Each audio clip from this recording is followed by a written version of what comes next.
Grimm's Household Tales, translated by Margaret Hunt, read by Paul Martin. This audiobook and its underlying text is in the public domain. Number 130. One Eye, Two Eyes, and Three Eyes. There was once a woman who had 3 daughters, the eldest of whom was called One Eye, because she had only one eye in the middle of her forehead, and the second, Two Eyes, because she had 2 eyes like other folks, and the youngest, Three Eyes, because she had 3 eyes, and her third eye was also in the centre of her forehead. However, as Two Eyes saw just as other human beings did, her sisters and her mother could not endure her. They said to her, "You with your 2 eyes are no better than the common people.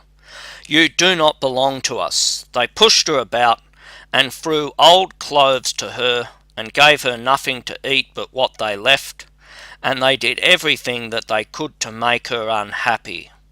It came to pass that Two Eyes had to go out into the fields and tend the goat, but she was still quite hungry because her sisters had given her so little to eat.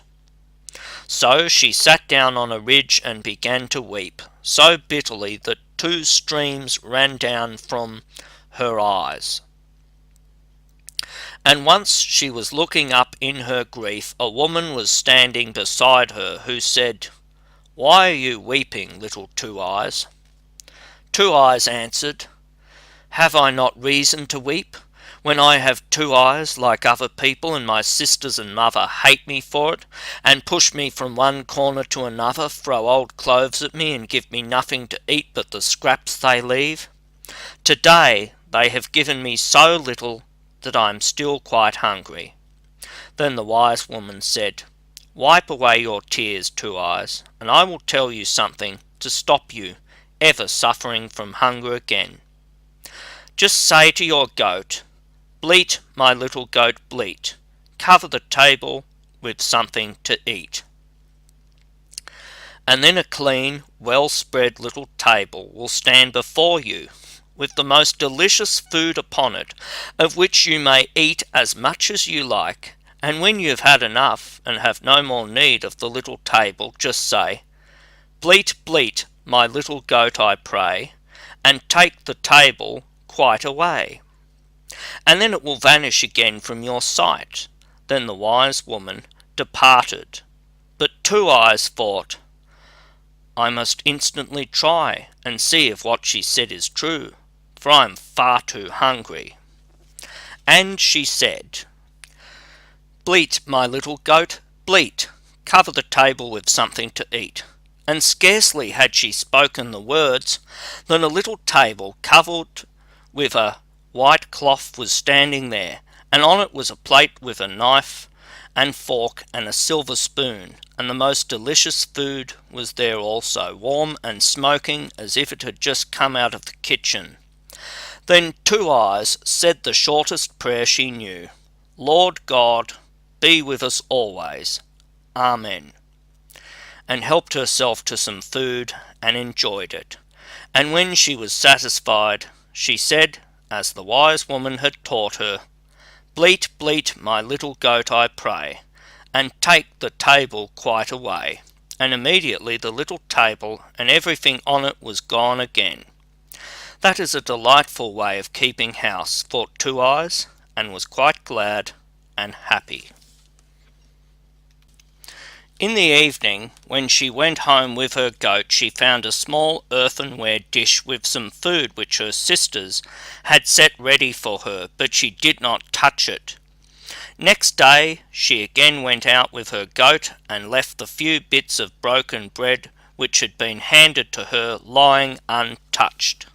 The first and second time that she did this, her sisters did not remark it at all, but as it happened every time they did observe it, and said, "There is something wrong about Two Eyes. She always leaves her food untasted, and she used to eat up everything that was given her. She must have discovered other ways of getting food." In order that they might learn the truth, they resolved to send One Eye with Two Eyes when she went to drive her goat to the pasture to observe what Two Eyes did when she was there, and whether anyone brought with her anything to eat and drink. So when Two Eyes set out the next time, One Eye went to her and said, "I will go with you to the pasture, and see that the goat is well taken care of, and driven where there is food." But Two Eyes knew what was in One Eye's mind, and drove the goat into high grass and said, "Come, One Eye, we will sit down, and I will sing something to you." One Eye sat down and was tired with the unaccustomed walk and the heat of the sun, and Two Eyes sang constantly, "One Eye, are you awake? One Eye, are you asleep?" until One Eye shut her one eye and fell asleep, and as soon as Two Eyes saw that One Eye was fast asleep and could discover nothing, she said, "Bleat, my little goat, bleat, cover the table with something to eat," and seated herself at her table and ate and drank until she was satisfied. And then she again cried, "Bleat, bleat, my little goat, I pray, and take the table quite away." And in an instant all was gone. Two Eyes now awakened One Eye and said, "One Eye, you want to take care of the goat and go to sleep while you are doing it, and in the meantime the goat might run all over the world. Come, let us go home again." So they went home, and again Two Eyes let her little dish stand untouched, and One Eye could not tell her mother why she would not eat it, and to excuse herself, and said, "I fell asleep when I was out." Next day the mother said to Three Eyes, "This time you shall go and observe if Two Eyes eats anything when she is out, and if anyone fetches her food and drink, for she must eat and drink in secret." So Three Eyes went to Two Eyes and said, "I will go with you, and see if the goat is taken proper care of, and driven where there is food." But Two Eyes knew what was in Three Eyes' mind, and drove the goat into high grass and said, "We will sit down, and I will sing something to you, Three Eyes." Three Eyes sat down and was tired with the walk and with the heat of the sun, and Two Eyes began the same song as before, and sang, "Three Eyes, are you waking?" But then instead of singing, "Three Eyes, are you sleeping?" as she ought to have done, she thoughtlessly sang, "Two Eyes, are you sleeping?" and sang all the time, "Three Eyes, are you waking? Two Eyes, are you sleeping?" Then two of the eyes which Three Eyes had shut and fell asleep, but the third, as it had not been named in the song, did not sleep. It is true that Three Eyes shut it, but only in her cunning to pretend it was asleep too. But it blinked and could see everything very well, and when Two Eyes thought that Three Eyes was fast asleep, she used her little charm. "Bleat, my little goat, bleat, cover the table with something to eat," and ate and drank as much as her heart desired, and then ordered the table to go away again. "Bleat, bleat, my little goat, I pray, and take the table quite away." And Three Eyes saw everything. Then Two Eyes came to her, waked her, and said, "Have you been asleep, Three Eyes? You are a good caretaker. Come, we will go home." And when they got home, Two Eyes again did not eat, and Three Eyes said to the mother, "Now I know why that high-minded thing there does not eat. When she is out, she says to the goat, 'Bleat, my little goat, bleat, cover the table with something to eat.' And then a little table appears before her covered with the best of food, much better than any we have here. And when she has eaten all she wants, she says, 'Bleat, bleat, my little goat, I pray, and take the table quite away.' And all disappears. I watched everything closely. She put two of my eyes to sleep by using a spell, but luckily the one in my forehead kept awake." Then the envious mother cried, "Do you want to fare better than we do? The desire shall pass away." And she fetched a butcher's knife and thrust it into the heart of the goat, which fell down dead. When Two Eyes saw that, she went out full of trouble, seated herself on the ridge of grass at the edge of the field, and wept bitter tears. Suddenly the wise woman once more stood by her side and said, "Two Eyes, why are you weeping?" "Have I not reason to weep?" she answered. "The goat which covered the table for me every day when I spoke your charm has been killed by my mother, and now I shall again have to bear hunger and want." The wise woman said, "Two Eyes, I will give you a piece of good advice. Ask your sisters to give you the entrails of the slaughtered goat, and bury them in the ground in front of the house, and your fortune will be made." Then she vanished, and Two Eyes went home, and said to her sisters, "Dear sisters, do give me some part of my goat. I don't wish for what is good, but give me the entrails." Then they laughed and said, "If that's all you want, you can have it." So Two Eyes took the entrails and buried them quietly in the evening in front of the house door, as the wise woman had counselled her to do. Next morning, when they all awoke and went to the house door, there stood a strangely magnificent tree with leaves of silver and fruit of gold hanging among them, so that in all the wide world there was nothing more beautiful or precious. They did not know how the tree could have come there during the night, but Two Eyes saw that it had grown up out of the entrails of the goat, for it was standing on the exact spot where she had buried them. Then the mother said to One Eye, "Climb up, my child, and gather some of the fruit of the tree for us." One Eye climbed up, but when she was about to get hold of one of the golden apples, the branch escaped from her hands, and that happened each time, so that she could not pluck a single apple, no matter how hard she tried. Then said the mother, "Three Eyes, you climb up. You with your 3 eyes can look about you better than One Eye." One Eye slipped down, and 3 Eyes climbed up. 3 Eyes was not more skilful, and though she tried, the golden apples always escaped her. At length the mother grew impatient and climbed up herself, but could get hold of the fruit no better than One Eye and 3 Eyes, for she always clutched empty air.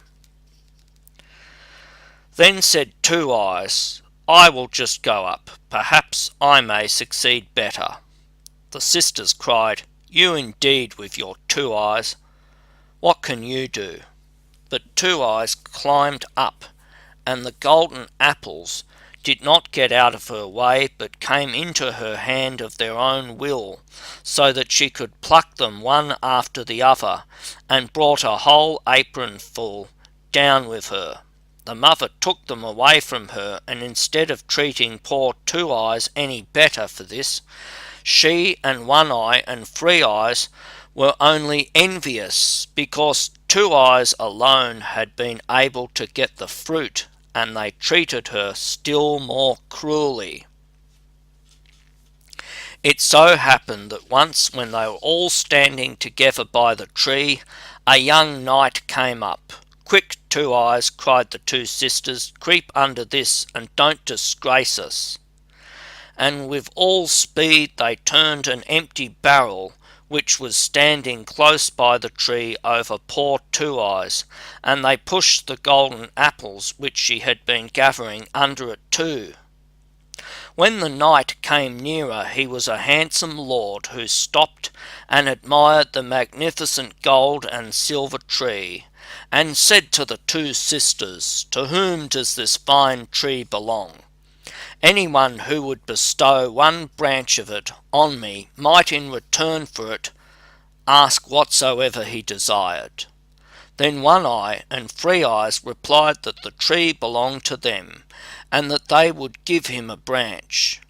They both took great trouble, but they were not able to do it, for the branches and the fruit both moved away from them every time. Then said the knight, "It is very strange that the tree should belong to you, and that you should still not be able to break a piece off." They again asserted that the tree was their property. While they were saying so, Two Eyes rolled out a couple of gold apples from under the barrel to the feet of the knight, for she was vexed with One Eye and Three Eyes for not speaking the truth. When the knight saw the apples, he was astonished, and asked where they came from.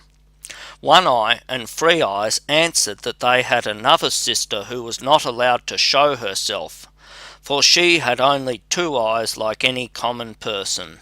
The knight, however, desired to see her, and cried, "Two Eyes, come forth." Then Two Eyes, quite comforted, came from beneath the barrel, and the knight was surprised at her great beauty, and said, "You, Two Eyes, can certainly break off a branch from the tree for me." "Yes," replied Two Eyes, "that I certainly shall be able to do, for the tree belongs to me." And she climbed up, and with the greatest ease broke off a branch with beautiful silver leaves and golden fruit, and gave it to the knight. Then said the knight, "Two Eyes, what shall I give you for it?" "Alas," answered Two Eyes, "I suffer from hunger and thirst, grief and want, from early morning till late at night. If you would take me with you and deliver me from these things, I should be happy." So the knight lifted Two Eyes onto his horse, and took her home with him to his father's castle, and there he gave her beautiful clothes and meat and drink to her heart's content. And as he loved her so much, he married her, and the wedding was solemnized with great rejoicing. When Two Eyes was thus carried away by the handsome knight, her two sisters grudged her good fortune in downright earnest. "The wonderful tree, however, still remains with us," thought they, "and even if we can gather no fruit from it, still everyone will stand still and look at it, and come to us and admire it. Who knows what good things may be in store for us?" But next morning the tree had vanished, and all their hopes were at an end. And when Two Eyes looked out of the window of her own little room, to her great delight, it was standing in front of it, and so it had followed her. Two Eyes lived a long time in happiness. Once two poor women came to her in her castle and begged for alms. She looked in their faces and recognized her sisters, One Eye and Three Eyes, who had fallen into such poverty that they had to wander about and beg their bread from door to door. Two Eyes, however, made them welcome and was kind to them, and took care of them, so that they both with all their hearts repented the evil that they had done their sister in their youth.